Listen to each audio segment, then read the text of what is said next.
Vou apresentar agora o Dr. Paulo Tavares, licenciado em Medicina pela Faculdade de Medicina da Universidade de Coimbra, especialista em hematologia e em oncologia. Trabalha essencialmente como oncologista responsável pela unidade de tumores do aparelho locomotor dos hospitais da Universidade de Coimbra, do centro hospitalar. Há mais de 30 anos que aconselha a utilização da cannabis aos seus doentes oncológicos, monitorizando e orientando também o seu consumo.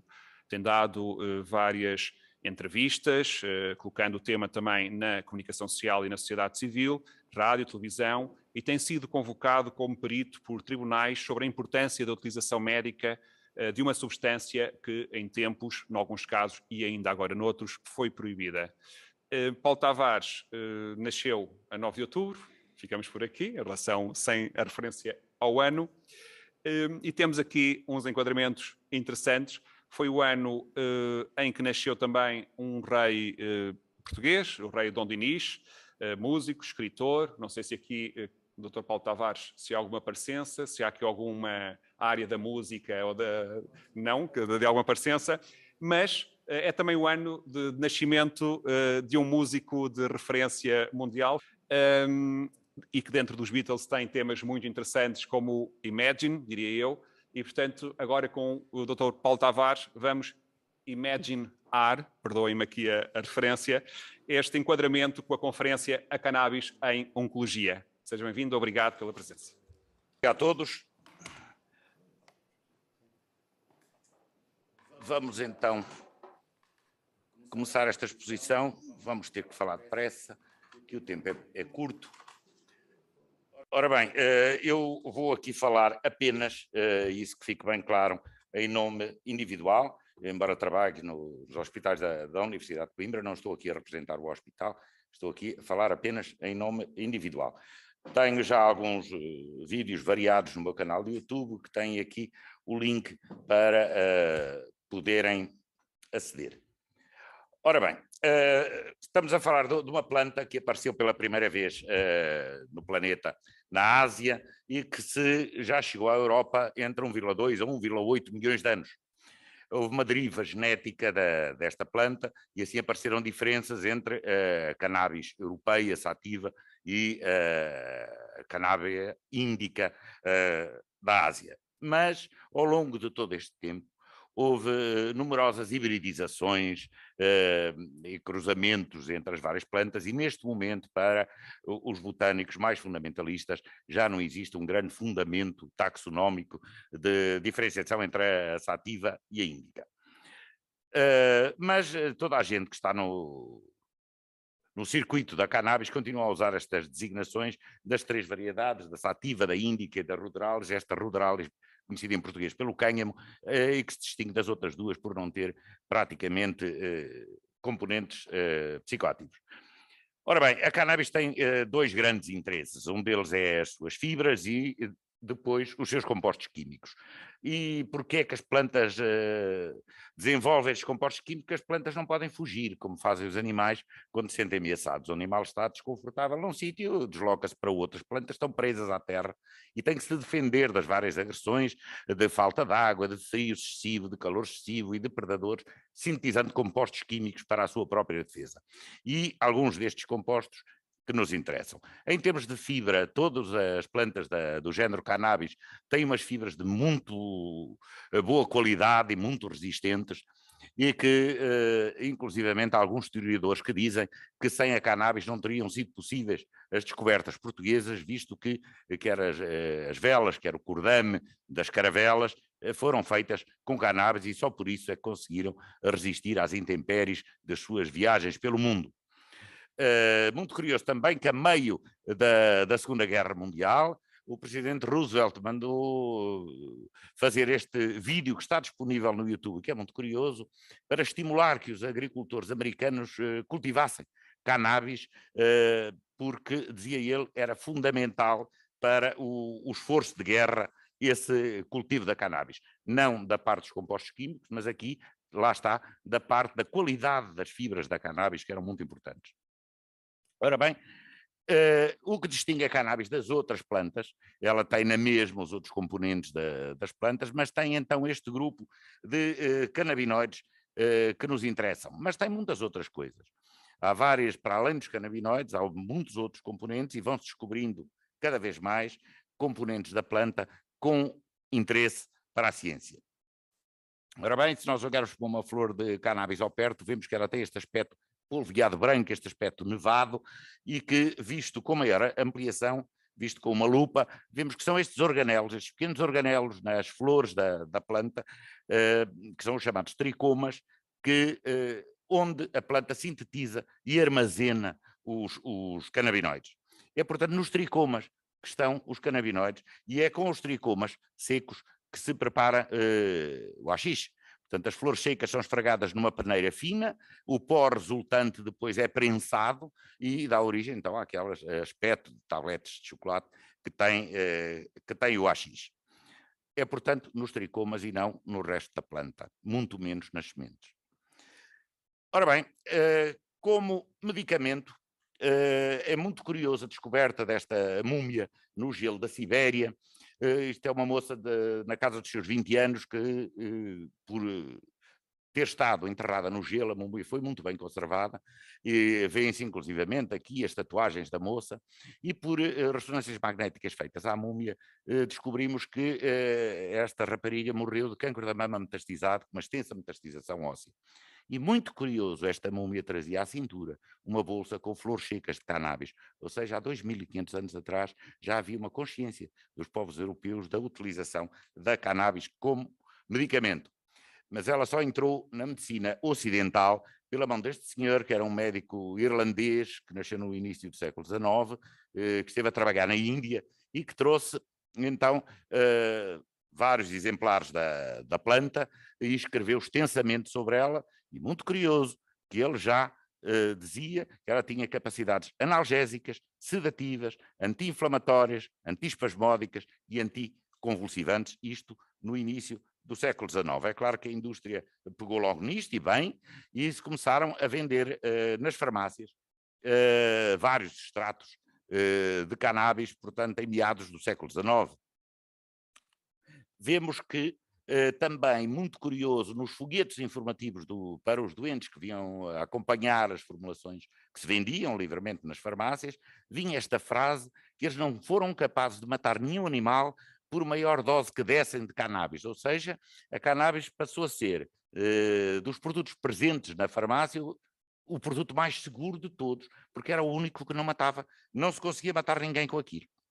Entretanto, veio o moralismo protestante e muitos outros fatores, né, que começaram com a lei seca nos anos 20, que deu a asneira que deu, e depois em 1937 conseguiram fazer uma lei que proibia todo o uso recreativo da cannabis, mas vá lá, ainda permitia o uso medicinal, até que finalmente, em 1970, por preconceitos vários, nomeadamente a cannabis foi associada à juventude que não queria ir para a guerra do Vietnã, portanto a juventude com juízo, e um presidente americano, o Nixon, que era completamente fundamentalista, anti-cannabis, que levou a que se fizesse o Control Substances Act, em que proibia toda a forma de uso de cannabis. Vemos que nos últimos 25 anos, nos Estados Unidos, já foram detidas, não é multadas, é detidas 17 milhões de pessoas. E também muito curioso que são presos fundamentalmente os negros. Há aqui um racismo embutido no sistema que também esteve sempre na base desta proibição da cannabis e que já é antiga. E face a esta tontice americana, do proibição total da cannabis e da sua imposição no mundo, nós perdemos mais de metade do século XX sem uma investigação séria sobre a planta cannabis. Ora bem, nós sabíamos que os opioides funcionam como analgésicos, não sabíamos era porquê. E foi só em 73 que se descobriram as endorfinas e os receptores morfínicos do sistema nervoso central, e se percebeu porque é que os opioides funcionavam. Dos canabinoides ainda foi mais tarde, foi só no fim já do século XX, nos anos 90, que se descobriu o sistema endocannabinoide, que é uma rede complexa de de canabinoides, moléculas canabinoides endógenas, os seus receptores e toda a maquinaria enzimática para a síntese, degradação e, portanto, e regulação de todo este processo. Isto já foi falado, existem fundamentalmente estes dois tipos de receptores, CB1 e CB2, CB1 mais do sistema nervoso central e CB2 mais no sistema imunitário, portanto, no baço, no fígado, na medula óssea e nas células do sistema imunitário. E quando administramos fitocannabinoides aos doentes, é modulando a atuação nestes receptores que nós conseguimos então os efeitos terapêuticos. Este sistema endocannabinoide está presente não só no homem, mas em muitos animais, e fomos descendo na escala filogenética e encontramos nos animais mais primitivos que existem, animais com poucas células, e já têm um sistema endocannabinoide. É claro que a natureza não apurou e não selecionou um sistema desta complexidade e desta abrangência simplesmente para que hoje em dia fosse possível fumar charros. O sistema endocannabinoide é fulcral para a homeostasia do organismo humano e animal. E, muito curiosamente, também se sabe que, ao contrário, como falou o Dr. Francisco Jorge, há muitíssimos medicamentos que são extraídos das plantas, inclusivamente medicamentos usados em oncologia, ou seja, descobres qual é a molécula ativa, vai-se à planta, isola-se, sintetiza-se e temos um medicamento. Aqui na cannabis, não. Os vários componentes da planta, os alcaloides, flavonoides, os terpenos, os canabinoides, atuam em conjunto, uns potenciando os efeitos secundários de outros e outros atenuando os efeitos secundários de uns. Isto é denominado este efeito de entourage que distingue a cannabis dos outros medicamentos. Enquanto que outros medicamentos são uma molécula, a cannabis são as moléculas todas a atuar ao mesmo tempo. Isto é terrível para os cientistas que estão habituados a estudar uma molécula e a fazer ensaios com X miligramas de uma molécula, estudo de dose-resposta e tudo isto, aqui não, porque a planta cannabis, como todas as plantas, depende, sim senhor, do seu DNA, da sua constituição genética, mas a mesma planta origina composições muito variáveis de canabinoides, dependendo do terreno em que é cultivada, da disponibilidade de água, do clima, e a mesma planta, no mesmo terreno, de ano para ano, dá origem a variedades diferentes. Isto, falando de uma coisa que todos conhecem, que é o vinho, a mesma videira, no mesmo terreno, de ano para ano, dá origem a vinhos diferentes. E de vez em quando há anos vintage. E essa parte na cannabis é muito importante e vai ser por aí que se vai centrar a investigação futura. Eu diria que as variedades com interesse medicinal são variedades que têm uma composição em CBD e em THC, que são os dois canabinoides que nós achamos que são os principais neste momento, em proporções mais ou menos equilibradas, mais ou menos entre os 10, 20, 20, 10, e é aquilo que nós temos visto que funciona melhor nos doentes.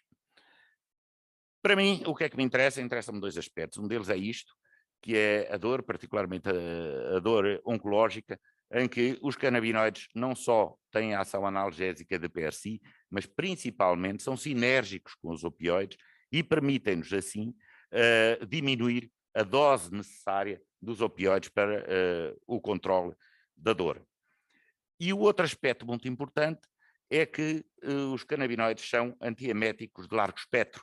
Eles conseguem ser antieméticos para as duas fases da emese da quimioterapia, vemos aqui as duas fases das náuseas e vómitos induzidos pela quimioterapia. O que é esta segunda fase? A segunda fase é que há muitos citostáticos que têm, para além da emese imediata, quando se administra a quimioterapia, tem uma emese tardia, que começa ao fim de 4, 5 dias e que em muitos doentes prolonga todo o tempo até ao ciclo seguinte, ou seja, doentes que têm que viver nauseados e enquanto que para a primeira fase da quimioterapia, que é a emese imediata, temos hoje em dia inibidores de 5-HT3, que o primeiro foi o ondansetron, e inibidores da neuroquinina, que o primeiro foi a aprepitan, que são bastante eficazes, mas nenhum deles consegue eliminar por completo a náusea. A cannabis consegue eliminar por completo a náusea. Nesta náusea tardia, não há medicamentos na farmácia que tenham eficácia, e os doentes sofrem muito com isto, e a cannabis é completamente eficaz na supressão desta náusea.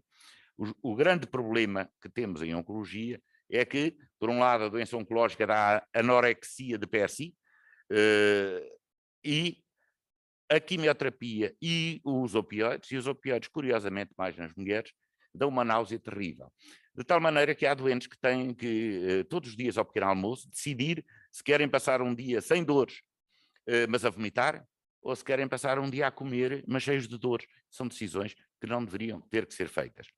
Ora bem, a conjugação desta náusea permanente e da anorexia própria da doença dão origem a processos de desnutrição gravíssimos, doentes que perdem dezenas de quilos e que, inclusivamente, podem chegar até à morte. Perdão. Eu já tive doentes que morreram de fome, e ao fim do doente perder 10, 20 quilos, começa primeiro a perder o tecido adiposo, depois perde também tecido muscular e deixa de se conseguir locomover. São doentes que começam a entrar pelo seu pé na enfermaria e depois já chegam carregados pela família em cadeira de rodas. E depois, se isto não é interrompido, isto obriga o médico também a decisões terríveis. As coisas oncologicamente estão a correr bem. Se eu faço mais quimioterapia a este desgraçado, com este aspecto, eu vou matá-lo. Se eu não quiser quimioterapia, o cancro vai progredir e vai morrer do cancro. O que são decisões muito desagradáveis de terem que ser tomadas. E quando nós insistimos com o doente e com a família para o consumo da cannabis, que reverte isto tudo de uma forma bastante rápida, eu já tenho tido respostas de filhos de doentes que me dizem, por amor de Deus, senhor doutor, eu não vou meter a minha mãe na droga. Quando a mãe está a levar drogas na veia que lhe fazem cair o cabelo todo e as sobrancelhas, está num estado miserável, está às portas da morte, mas eles acham que a droga que é a cannabis. E com essas teimosias, eu já vi doentes em que o cancro estava a responder muito bem à quimioterapia, seriam doentes curáveis, mas que acabam por morrer à fome, o que é dramático, porque são teimosos e preconceituosos, eles e as famílias. E é muito complicado para nós lidar com isto. Nós sabemos, de experiência própria e da experiência de colegas que também utilizam, que a cannabis tem 100% de eficácia na anorexia e na náusea induzidas pela quimioterapia. Eu já fiz ciclos cisplatina em doses elevadas, sem nenhum antiemético a não ser a cannabis consumida pelos doentes, e os doentes fazem os seus ciclos de cisplatina, que é um citostático dos mais emetizantes que existem, alegremente, com apetite, comendo sempre normalmente, sem nenhum apoio farmacológico antiemético. A cannabis tem uma boa eficácia na náusea induzida pelos opioides, e sabemos disso, que tem o efeito sinérgico com os opioides, que permite reduzir a sua dose. De tal maneira que, na minha opinião, hoje em dia, estamos em abril de 2022, fazer quimioterapia emetizante aos doentes sem o suporte da cannabis é má prática médica. Isto é a minha opinião pessoal, ressalvo novamente. Ora bem, os grandes obstáculos à utilização médica da cannabis, o principal obstáculo é o médico. Médicos e profissionais de saúde é o preconceito. De facto, o preconceito, e o grande preconceito é que a cannabis vicia. A cannabis é uma droga aditiva, mas as pessoas também não sabem bem o que é isto da adição. A adição tem vários componentes. Um deles é a severidade dos sintomas quando se interrompe um consumo. É um dos componentes da adição. Temos aqui duas escalas, dois autores. Atenção que o 1 é o mais grave e o 6 o mais ligeiro ou quase não existente. E sabemos que a droga que é mais grave de se suspender é o álcool. Quando temos um doente alcoólico que tem o azar de partir uma perna e tem que ser internado e é suspenso o álcool, porque o hospital não serve álcool aos doentes, eles entram em delirium tremens, que é uma situação potencialmente mortal. O álcool é a droga mais perigosa de se retirar de repente. E vem aqui a cannabis, está aqui embaixo, abaixo da cafeína. Outro componente da adição é o reforço. Ou seja, uma pessoa experimenta uma vez e depois isso dá-lhe vontade de experimentar mais. Não é de admirar que a droga mais perigosa neste aspecto seja a cocaína, e é conhecido de todos, que quem começa a consumir cocaína quer consumir cada vez mais, porque a sensação é tão agradável que as pessoas querem repetir e querem voltar a sentir aquilo. E vemos que a cannabis está cá em baixo, para alguns autores ao nível da cafeína, outros um bocadinho abaixo, um bocadinho acima, mas cá em baixo, ao fundo da escala. Outro componente da adição é a tolerância, ou seja, o indivíduo que é adito de uma substância vai precisando cada vez de doses maiores para manter os mesmos efeitos. Isso é bem conhecido, a droga pior nisso é a heroína, obviamente, que sabemos que cada vez vão injetando mais para conseguir o mesmo efeito. Com a cannabis isso não acontece, e é da nossa experiência pessoal, temos doentes a consumir cannabis há vários meses e não precisam de subir as doses, descobrem a sua dose e mantêm-se naquela dose sem este componente do reforço. Ora bem, portanto, sobre a adição estamos vistos. O outro preconceito é a questão calma, ainda dentro da adição, a dependência, ou seja, uma pessoa continuar a consumir uma substância mesmo sabendo que ela lhe está a fazer mal. E aí, a pior de todas, é claro que é a nicotina. Todos os nossos fumadores sabemos o mal que o tabaco faz, e a maior parte de nós não consegue deixar de fumar, e vemos que a cannabis está mais uma vez cá no fundo da escala, aqui sim, abaixo nitidamente para todos os autores da cafeína. Continua a ser uma substância extremamente segura neste aspecto. Portanto, o preconceito de ser uma droga viciante não tem razão de ser, sob parâmetro nenhum que se analise essa adição. E se formos ver em termos de mal social que faz, a violência doméstica, os homicídios de mulheres, tem uma nítida relação com o álcool, não tem nenhuma relação com a cannabis. Ora bem, depois há este preconceito da psicose. E aqui os psiquiatras baralham um bocadinho. Há os sintomas da intoxicação aguda por cannabis, são os que se procuram precisamente no consumo recreativo. São esses sintomas psicóticos ligeiros e transitórios que as pessoas procuram e que quem conhece sabe que são bastante agradáveis e que desaparecem ao fim de poucas horas. Os artigos que há sobre ligação, artigos científicos escritos por psiquiatras, de ligação da cannabis à psicose, falam sempre em utilizadores diários, em início de utilização em idades precoces, na adolescência, e vários anos de consumo. E aí encontra uma correlação entre o consumo de cannabis e o aparecimento da esquizofrenia. Mas eu pergunto a esses psiquiatras que escrevem esses artigos, imaginem que alguém começava aos 14 anos a consumir um balde de pipocas por dia e que mantinha esse consumo diário durante vários anos, e depois era-lhes feito um diagnóstico de esquizofrenia. Foram as pipocas que o puseram maluco, ou ele já era maluco e por isso é que comia o balde de pipocas todos os dias. É com a cannabis acham que foi a cannabis que os pôs malucos. E não que eles, precisamente por já serem malucos, é que fizeram este consumo precoce, diário e intenso durante vários anos. Outro preconceito é que é muito perigosa em termos de acidentes rodoviários. Isto num estado em que a cannabis é vendida livremente. O que é que nós vemos é que o grande responsável pelos acidentes rodoviários, esta segunda barra cinzenta, é o álcool, como todos sabemos. E a seguir temos as drogas com que mais de 50% da população portuguesa está viciada. Em Portugal é mais o Xanax, o Sedoxil, o Victan. No Brasil a droga que mais vicia é o Rivotril.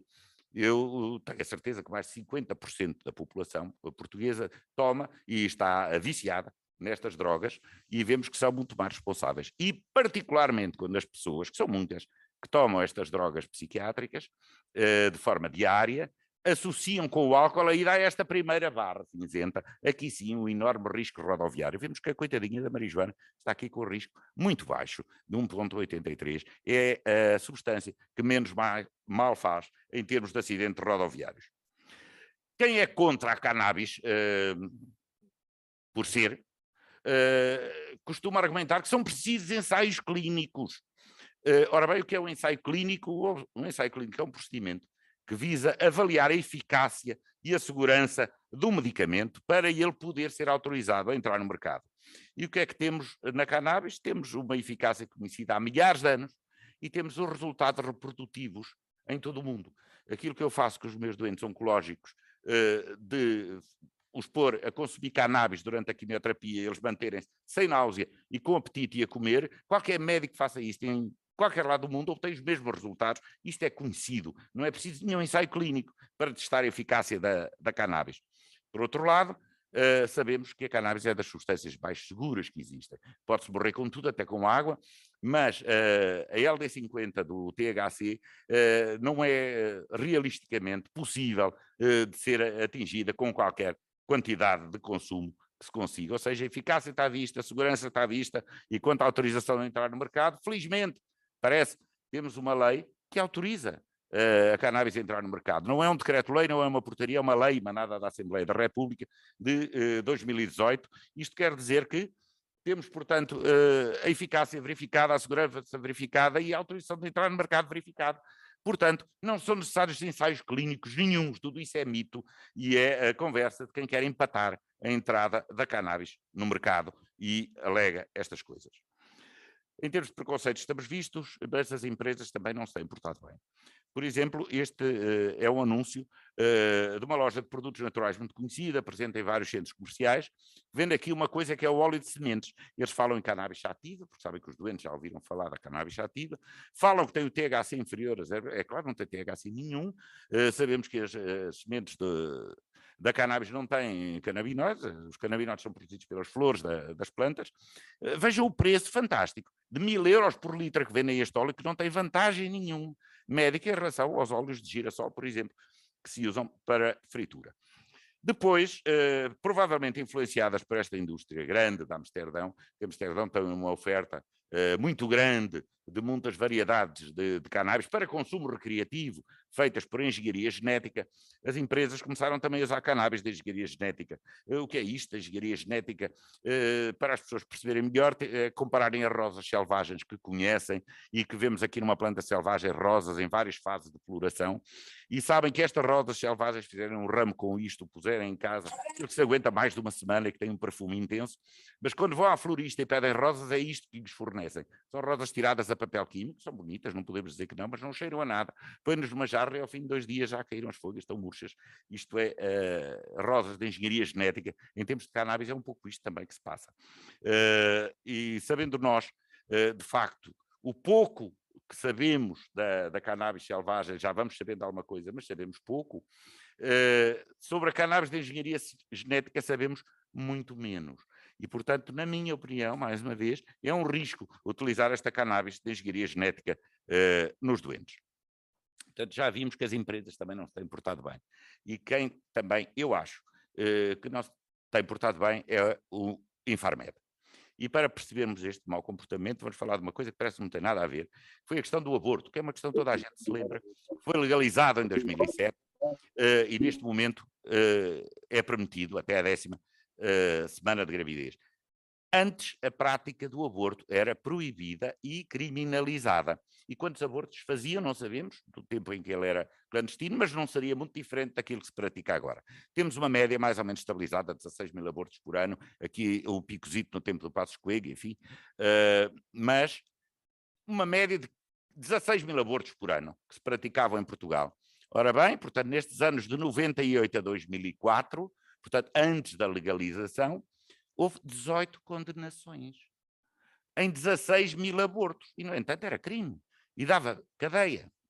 E então, porquê é que isto acontecia? Havia esta desproporção de 16.000 crimes para 18 condenações, porque, nas palavras do grande penalista português, Dr. Jorge Figueira Dias, a violação de um bem jurídico não basta por si para desencadear a intervenção. Não é? E era por isto, por as autoridades terem interiorizado esta doutrina do direito, que não andavam a perseguir as grávidas que iam abortar e que, de facto, das 16.000 que abortavam por ano, apenas foram presas naqueles anos todos 18. Hoje em dia, o que é que acontece com a cannabis, cuja comercialização é também um crime? Temos esta maravilha da atuação da GNR, que todos os dias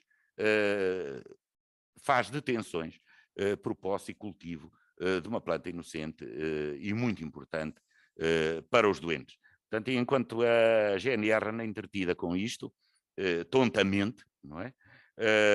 Há muita gente a rir-se, não é?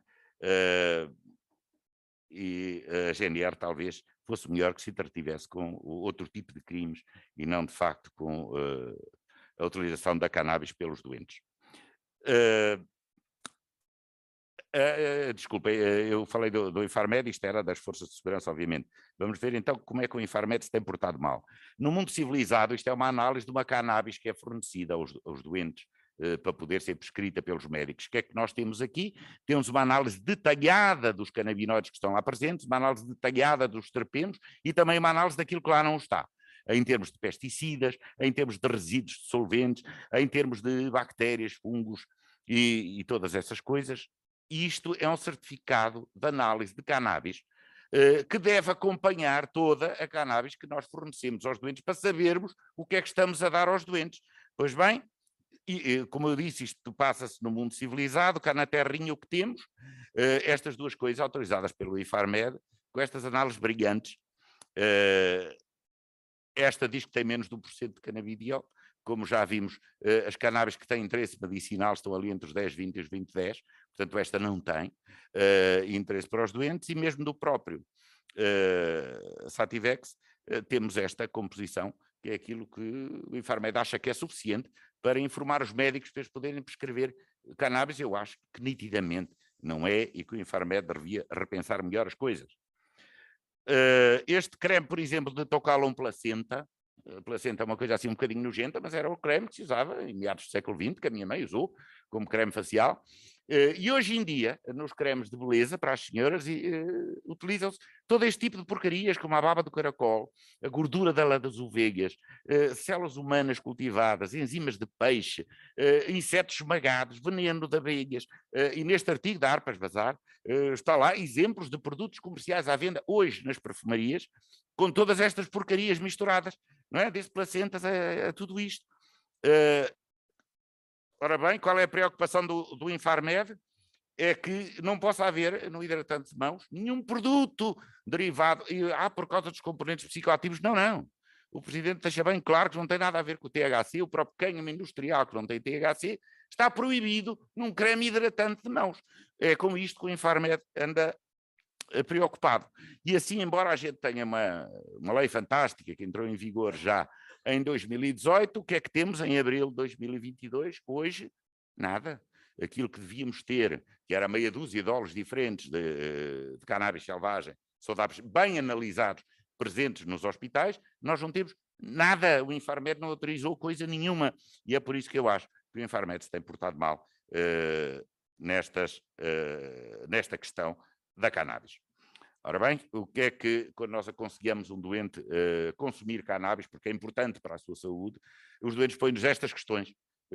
O que é que compro, onde, como é que faço? Vamos tentar dar uma resposta rápida a tudo isto. O que é que eles devem comprar? É uma destas duas substâncias.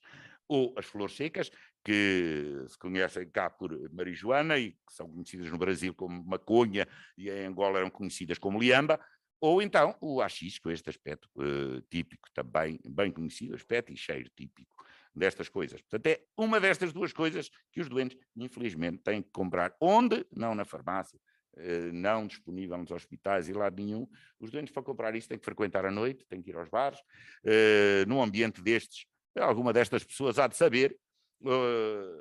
Pronto, e principalmente conversar com os barmans, explicar a sua condição de doentes. Atenção que eu não estou a dizer que os barmans sejam traficantes de droga, longe disso, mas os barmans, precisamente por viverem na noite, sabem dizer, ou dizem, olha, vá falar com aquele senhor ali, ou sente-se aí, que eu falo com alguém que já vem falar consigo, explicam depois à pessoa que vende, olha, está ali um doente que precisa, vai lá ter com ele. Portanto, é relativamente fácil. Aliás, vemos quando há qualquer excursão de finalistas, de miúdos de liceu, que a GNR passa lá com os cães nas caminhonetes para aprender a cannabis, e eles depois vão se embebedar de morte, e alguns morrem mesmo. Com o álcool, mas isso tudo bem. A cannabis é que eles não podem tocar essa substância maligna. E os doentes perguntam como é que tomam.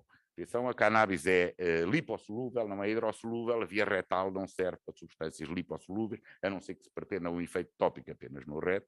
A via injetável também não é uma grande ideia.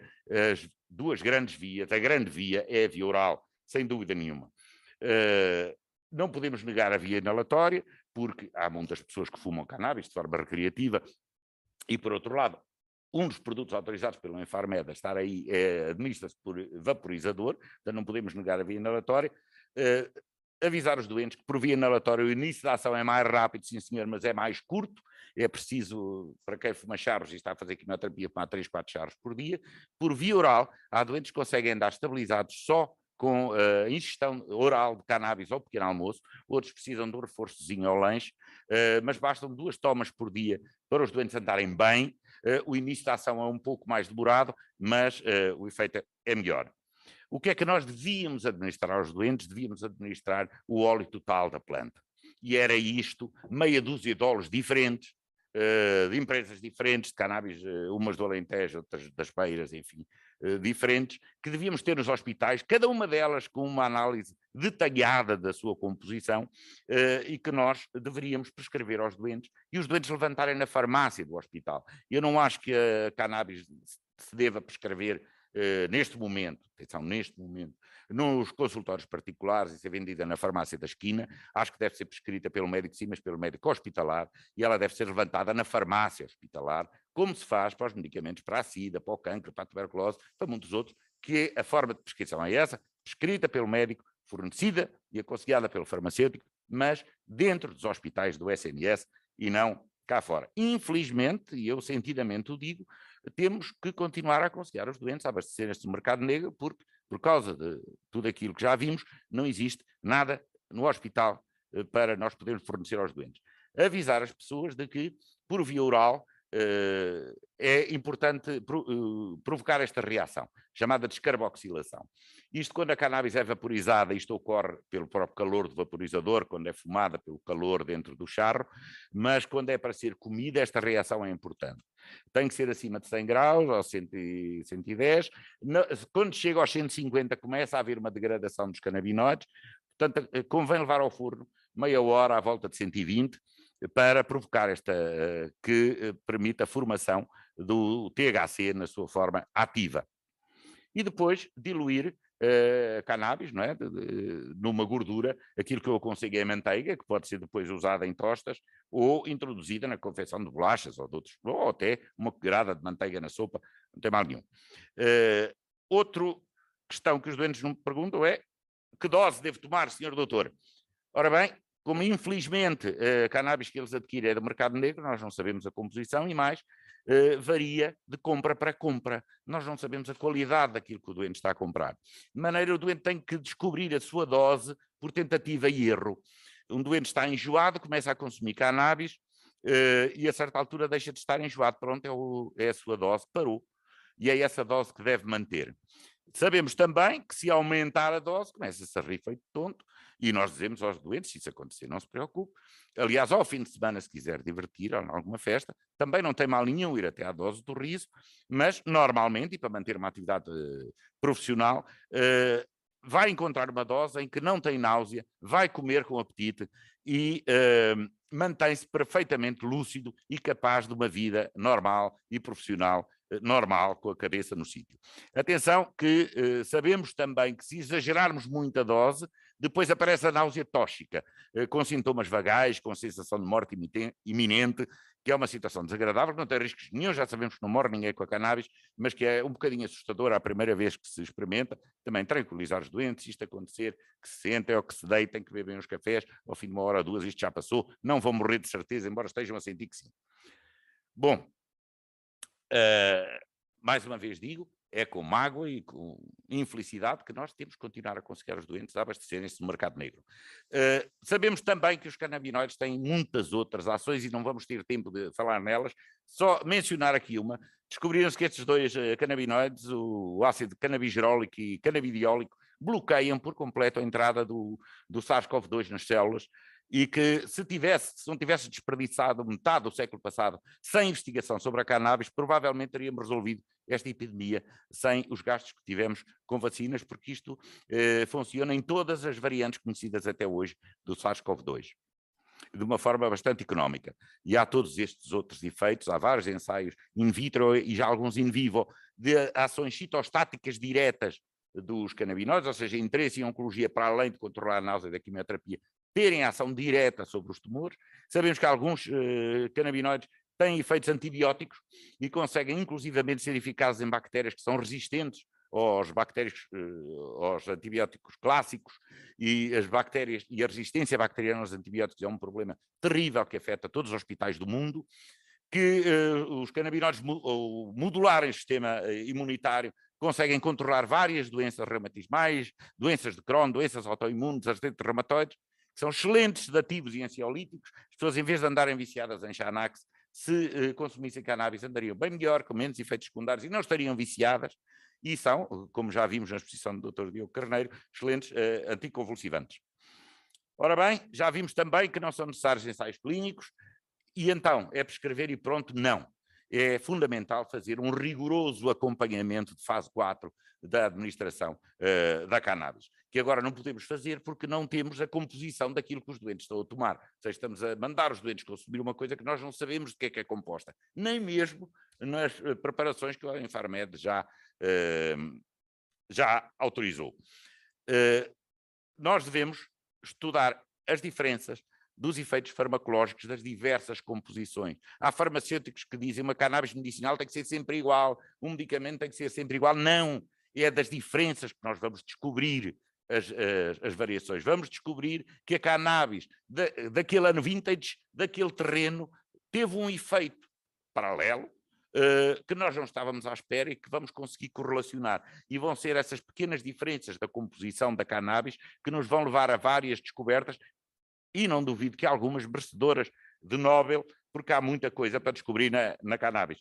E aquilo que temos que fazer é meter todos os dados em grandes data lakes, quer da composição detalhada da cannabis, quer de todos os efeitos subjetivos. É um doente que nos diz: eu sinto-me bem, senhor doutor, tenho comido bem, a gente olha para ele e vê o gordinho e rosado, quer dos efeitos subjetivos, particularmente um estudo imunológico aprofundado e vermos as ações da cannabis no sistema imunológico. Sabemos que tem ações, mas é preciso estudá-las muito mais profundamente. E depois termos todos estes dados em grandes data lakes. Há hoje em dia técnicas informáticas e algoritmos informáticos baseados em inteligência artificial que nos vão permitir, de futuro, conhecer as melhores associações de canabinoides e terpenos e as melhores doses para cada situação. E estou eu convicto que se isto começasse agora, que dentro de 4 a 6 anos teríamos finalmente medicamentos e fármacos galénicas comercializáveis e patenteáveis, mas tudo isto tem que começar não por ensaios clínicos, sublinho, mas por um acompanhamento de fase 4 profundo, sistemático e muito alargado, para podermos chegar a estas conclusões e podermos chegar a um medicamento dentro de alguns anos. E era isto que tinha para vos apresentar. Peço desculpa se excedi um bocadinho a tempo.